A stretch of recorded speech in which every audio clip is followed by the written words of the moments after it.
Good morning. It's Caroline from Empty Nest Art by Caroline, and today I'm going to be doing a Dutch pour on a 12 by 48 inch gallery wrapped canvas. My base is going to be Mars Black using Artist Loft paint, and of course I do the 2 parts Floetrol, and I use the American Floetrol. So I do 2 parts Floetrol, 1 part paint, and 1 part distilled water. And then for my colors, we're doing a fluorescent Dutch pour burst. So we've got Deco Art Americana neons, orange, green, pink, blue, and yellow. So this is going to be fascinating to see how this comes out. Kind of excited. First thing you do is spray the back of your canvas with water just to tighten it up. And then I tape the back of mine and I set a level just to make sure. I don't know if you can see straight down, but it's perfectly level. I also paint the sides. I'm going to show you. So I paint the sides so that they are hide the any canvas in case the paint doesn't blow over gently like it's supposed to. Now I need to reposition the edges. Let me make sure this is flush again. And perfect. Okay. All right, here we go. This will be fun.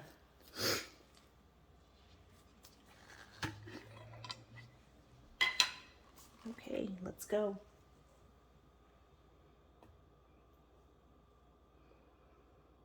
So I'm just laying the base down right now. I pre-mixed the paints last night just to give it time to settle. Some people like to paint immediately. Others like to let it set. I generally, for paintings, like to let it rest so that I know that the paints have mixed properly. Let me grab a paper towel.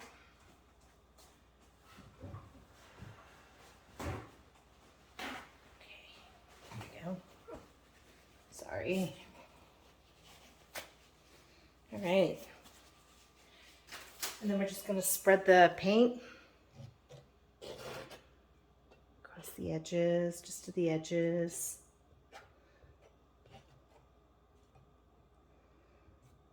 So Dutch pours are always fun because you may think you know what you're going to get, and depending on the weight of the paint, it might come out completely different.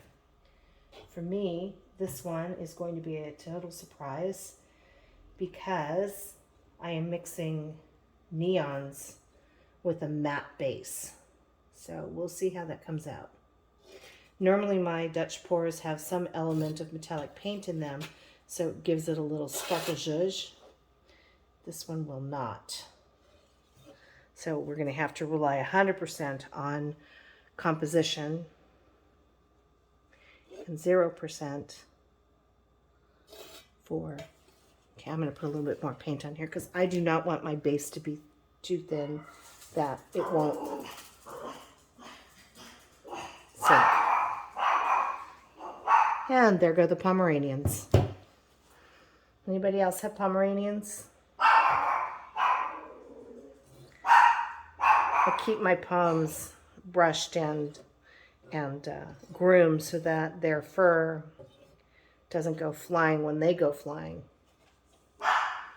Okay, let's shoot this over the edge. You should be doing well. Here we go. Okay, looks good. All right, let's go ahead and wipe the back of the spatula off.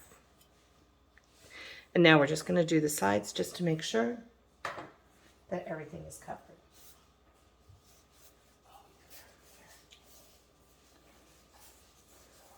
Okay.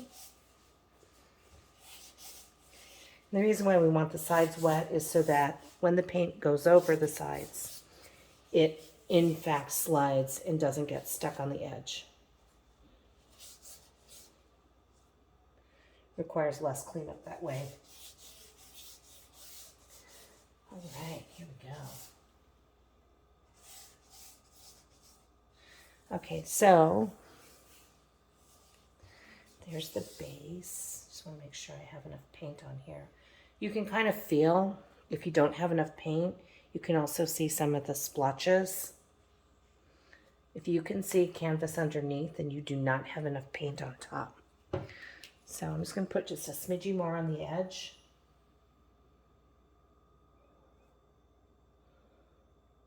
Because I want to make sure that my edges will flow properly. Okay, there we go. I think that's good. Yep. Okay, now there's two different techniques for Dutch pour. Some people just do the base and then blow across it. Other times, other people will use the base to puddle the paint. Depending on what I'm doing and the weight of the actual paint that I'm using, I will do one or the other.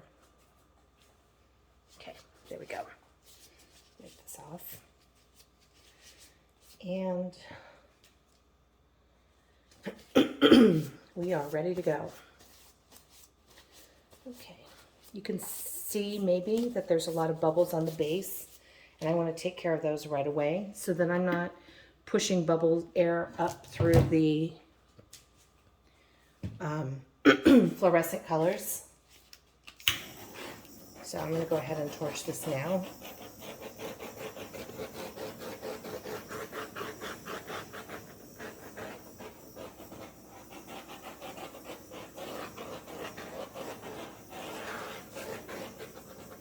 Okay, there we go.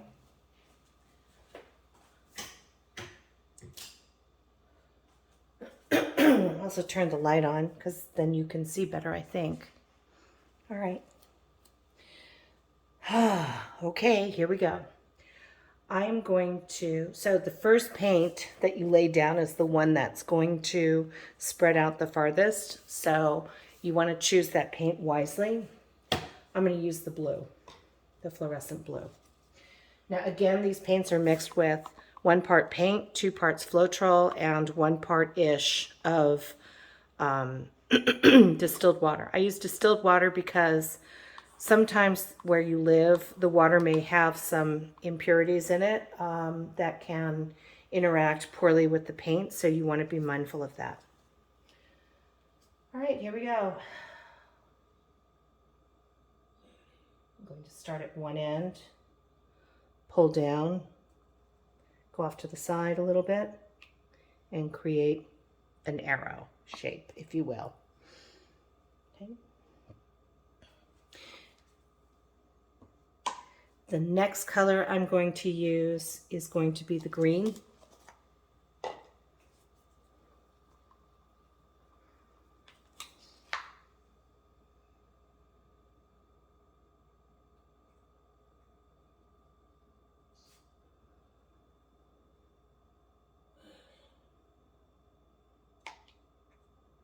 Okay.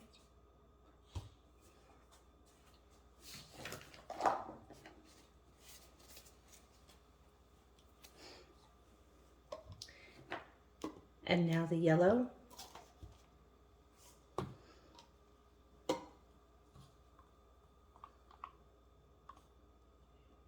don't know if you can see how it comes off the stick just like warmed honey, yeah?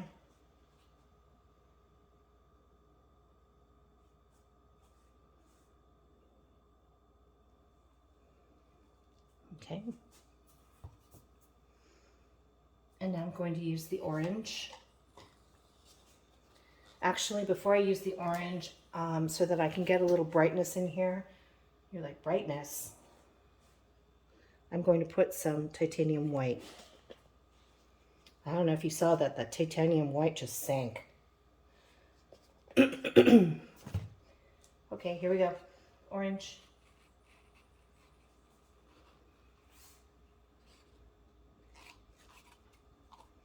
Okay.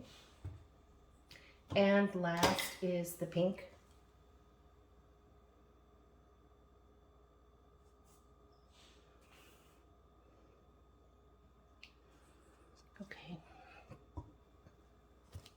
And do another shot of white.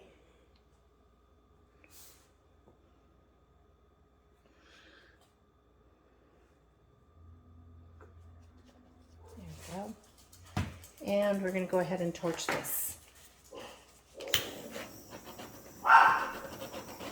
There go the Pomeranians again.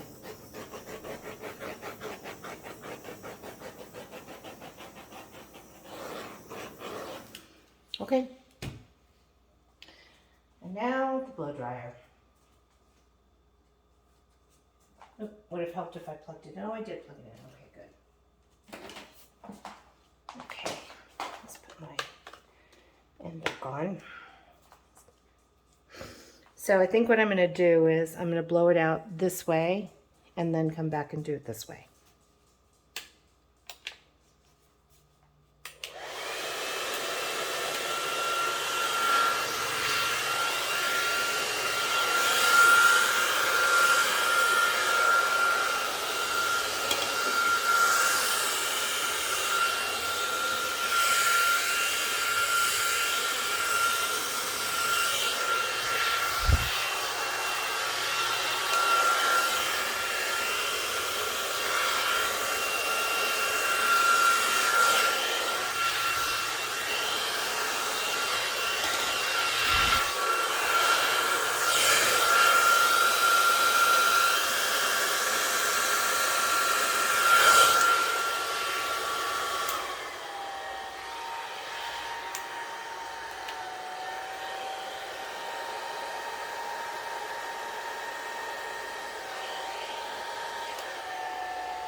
Wow, that is really, really, really colorful.